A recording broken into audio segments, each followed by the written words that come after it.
সম্মানিত দর্শক ভাই এবং খামারি ভাইরা, তো আহ, যারা অভিজ্ঞ আছেন তারা তো অলরেডি জানেনই, আর যারা জানেন না এখনো, যে বাদ চাষার আগে যে পরিশ্রমটা করতে হবে বা যে কাজগুলো করতে হবে এগুলো কিন্তু মেন।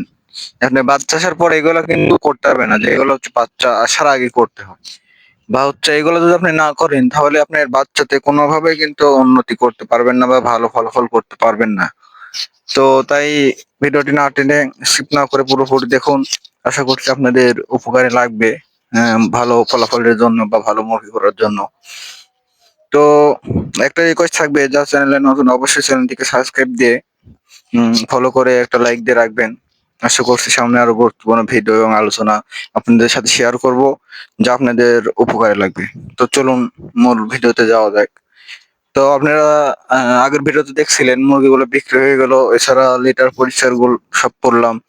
তো আজকে হচ্ছে ডিঙ্কার পরিষ্কার করতেছি, কারণ হচ্ছে মুরগির আসার আগে ডিঙ্কারে অবশ্যই অবশ্যই পরিষ্কার করতে হবে। কারণ পূর্বের যে চালানটা ছিল সেটাতে মুরগির এখানে পানি খাইছে না ধরনের লালা, এবং হচ্ছে লিটারের যে ঘনগুলা সেগুলো এখানে ছড়াছিটে আছে, নোংরা হয়েছে। তো এগুলো পরিষ্কার করার ক্ষেত্রে অবশ্যই অবশ্যই ডিঙ্কার কিন্তু ভালোভাবে ঘষা মাজা করতে হবে, না হলে কিন্তু আপনার এই যে নতুন চালানে কোনোভাবেই মুরগি হবে না। তাই মুরগি করতে হলে অবশ্যই কিন্তু আপনার এগুলা মুরগি আসার আগেই করতে হবে।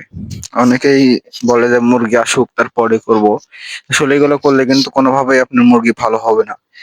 তাই আমি বলবো, উম যারা ডিঙ্কার টিঙ্কার বা হচ্ছে পূর্বে চালানের হচ্ছে ময়লা আবর্জনা থাকে পরিষ্কার করতে চান না, তারা একটা কথা জেনে রাখুন, কোনোভাবেই কিন্তু আপনাদের মুরগি ভালো হবে না, ভালো হওয়ার কোনো সুযোগ নাই। রোগ ব্যাধি লেগেই থাকবে, বা হচ্ছে অধিক মাত্রায় ক্যাট হওয়ার পরে আপনার হচ্ছে চালানে একটা লস দেখা দেবে। তো এগুলো থেকে বাঁচতে হলে অবশ্যই একটাই উপায়, পরিষ্কার পরিচ্ছন্ন করুন। তো দেখতে পাচ্ছেন ভিতরে কি পরিমাণে ময়লা আবর্জনা, দেখতে পাচ্ছেন অনেক পরিমাণে ময়লা আবর্জনা ভিতরে।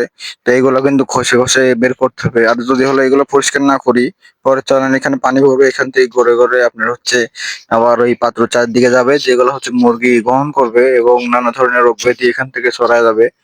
তাই এগুলো থেকে বাঁচতে হলে ডিঙ্কার গুলো একদম ভিতরে খুলে পরিষ্কার করতে হবে, শুধু চারপাশে দিয়ে করলে কিন্তু হবে না।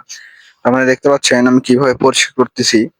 এছাড়া আপনি হচ্ছে আগের ভিডিওতে দেখছিলাম লিটার ফেল দিছিলাম, তো এরপরে দেখছেন আবার কি সুন্দর করে পরিষ্কার করা হয়েছে।